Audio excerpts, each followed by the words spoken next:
अस्सलामु अलैकुम वरहमतुल्लाहि वबरकातुहू। अल्हम्दुलिल्लाहि कफ़ा व सलामुन अला इबादिहिल्लज़ीना इस्तफ़ा अम्मा बाद।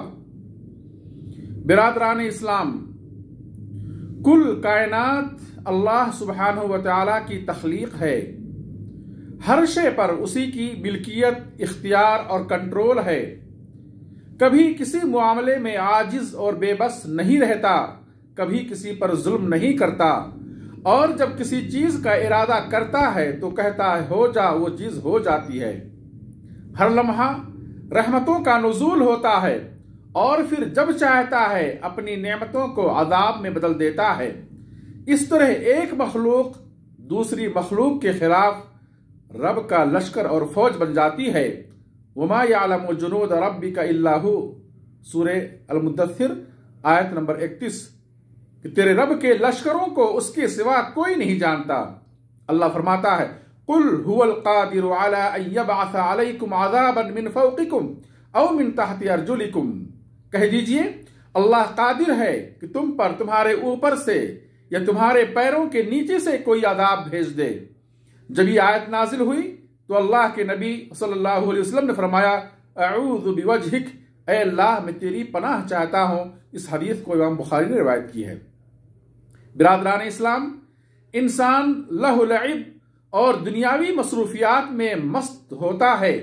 अचानक लम्हे भर के लिए जमीन हिलती है, जलजला आता है, बुलंदबाला मजबूत और खूबसूरत इमारतें अपने मकीनों के साथ जमीबोस हो जाती हैं। हर तरफ चीखो पुकार और तबाही मच जाती है। जख्म हलाकत के दर्दनाक मनाजिर जिगर को टुकड़े टुकड़े कर देते हैं। कुदरत इलाही के सामने तमाम टेक्नोलॉजी, उलूम और वसाइल नाकाम हो जाते हैं। अपनी कुव्वत व अमलाक पर नाज करने वाले मिट जाते हैं। यूं एक कयामत बपा हो जाती है। नबी सल्लल्लाहु अलैहि वसल्लम की पेशीन गोई थी। आपने फरमाया था, कयामत से पहले कसरत के साथ जलजले आएंगे। हदीस है, ला तक़ूमुस्साअ हत्ता युक़बदल इल्म व तकथुरज़ ज़लाज़िल व यतक़ारबज़ ज़मान व तज़हरल फ़ितन व यकथुरल हर्ज व हुवल क़त्ल। रवाहुल बुखारी। क़यामत से क़ब्ल इल्म उठा लिया जाएगा, बकसरत जलजले आएंगे, जमाना करीब हो जाएगा, फितने जाहिर हो जाएंगे और कत्ल बढ़ जाएगा। मेरे भाइयों, ये जलजले हमें पैगाम देते हैं कि जो रब मुल्क व शहर झिझोड़ सकता है वो कयामत भी ला सकता है, और ये होना है। एक दिन पूरी जमीन झिझोड़ दी जाएगी। इज़ा ज़ुलज़िलतिल अर्दु ज़िलज़ालहा व अख़रजतिल अर्दु अथक़ालहा, और जमीन अपने बोझ बाहर निकाल फेंकेगी। उस अजीम जलजले को याद करें जिसका मंजर नाकाबिले तसव्वुर है। अल्लाह फरमाता है, या अय्युहन्नास इत्तक़ू रब्बकुम इन्ना ज़लज़लतस्साअति शैउन अज़ीम। सूरह हज आयत नंबर 1। ऐ लोगों, अपने रब से डरो, यकीनन क़यामत का जलजला बहुत अजीम होगा। मोहतरम भाइयों, नबी सल्लल्लाहु अलैहि वसल्लम ने पेशीन गोई की थी कि इस उम्मत के आखिरी दौर में जमीन में धंसाने, चेहरा बिगाड़ देने और पत्थरों की बारिश का आदाब होगा। आयशा रज़ियल्लाहु अन्हा ने कहा, क्या अल्लाह के नबी, क्या हमारे दरमियान सालिहीन मौजूद होंगे और हमें हलाक कर दिया जाएगा?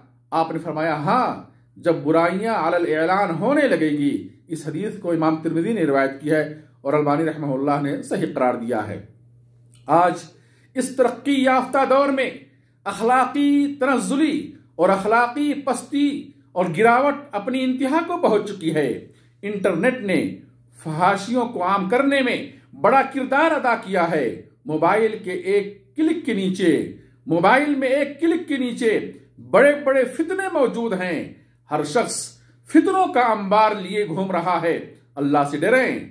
हमेशा ये एहसास हो कि दिन हो या रात, सुबह हो या शाम, किसी भी लम्हा अल्लाह की पकड़ आ सकती है।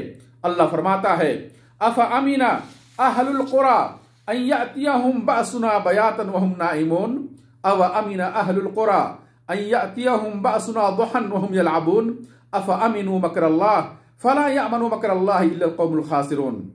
सूरह आराफ। अल्लाह फरमाता है, क्या बस्तियों वाले मामून हैं इस बात से कि हमारा अदाब रात में उन पर सोने की हालत में आए? क्या बस्तियों वाले मामून हैं इस बात से कि हमारा अदाब उन पर सुबह सवेरे लहू लईब की हालत में आए।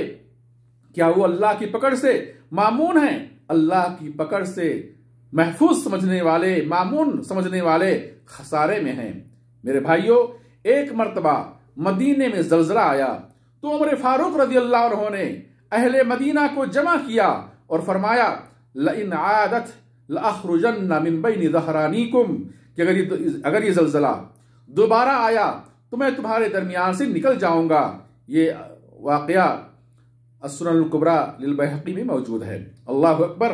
वो मदीना जहां हमारे नबी सल्लल्लाहु अलैहि वसल्लम के रूबरू तरबियत पाने वाली शख्सियतें थीं, खुलफाए राशिदीन जैसी मुबारक हस्तियों की हुकूमत थी, जहां कुफ्र और शिर्क के अड्डे मिस्मार हो चुके थे, बुत परस्ती और कब्र परस्ती ना थी, शराब की दुकानें, तवायफों की कोठियां, उरियानियत और खुलेआम फहाशी, जुल्म, सूद और रिश्वत वगैरह जराइम न थे। उस खूबसूरत माहौल में बाज गलतियों की वजह से जमीन थर्रा गई। तो आज का दौर जो जुल्म और सितम, बेहयाई और दीन से बगावत की सारी हदें पार कर चुका है, क्या ऐसे माहौल में अल्लाह का आदाब नहीं आएगा? और आए दिन आने वाली आफात हमारी आंखें खोलने के लिए काफी नहीं।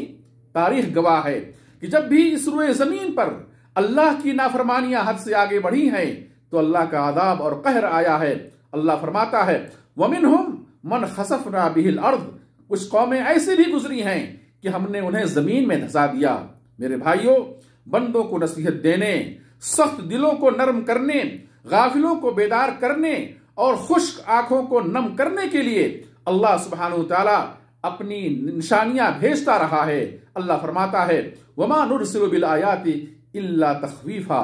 मेरे भाइयों, ये जल्जला भी कुदरत इलाही की निशानी है, जिसके जरिए अल्लाह अपने बंदों को आजमाता है, डराता है, तंबीह करता है और इंसान को उसकी हैसियत और हकीकत से आगाह करता है। वो चाहता है कि बंदे अल्लाह की तरफ पलटें, अल्लाह का तकवा इख्तियार करें। तकवा अमन व अमान का सबब है।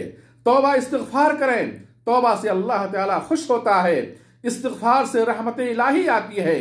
सदक़ात व खैरात करें, सदका रब का गज़ब बुझा देता है। अल्लाह हमें हर खैर अपनाने और हर शर से बचने की तौफीक दे। आमीन। व आखिरु दावाना अनिल हम्दुलिल्लाहि रब्बिल आलमीन वस्सलातु वस्सलामु अला नबिय्यिना मुहम्मद वस्सलामु अलैकुम व रहमतुल्लाहि व बरकातुहू।